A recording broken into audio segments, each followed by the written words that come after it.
মাঝে রিহা না পড়ে আমরা মাঝে রেহা পড়ব, মাঝে রেহা পড়ব। আসসালামু আলাইকুম রহমতুল্লাহি তাআলা ওয়া বারাকাতুহু।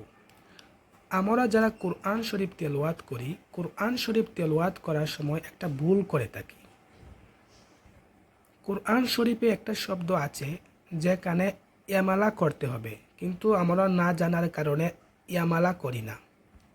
এখন আমরা জানব ইয়ামালা কি।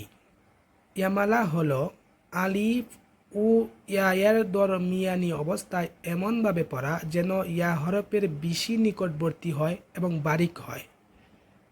অর্থাৎ আলিফ ও ইয়ার মধ্যবর্তী অবস্থায় এমনভাবে পড়তে হবে যেন ইয়া হরফের বেশি নিকটবর্তী হয়, মানে আলিফ থেকে ইয়া হরফের বেশি নিকটবর্তী হয় এবং বারিক হয়। এখন আমরা জানব সূরা হুদে কোন শব্দটিতে এমালা করতে হবে এবং কিভাবে করতে হবে। সূরা হুদে যে মাঝে রিহা শব্দটি আছে, এখানে এমালা করতে হবে। এখানেই আমরা ভুল করে থাকি। শব্দটি মূলত মাঝে রিহা, কিন্তু এখানে এমালা করব। কিভাবে এমালা করব?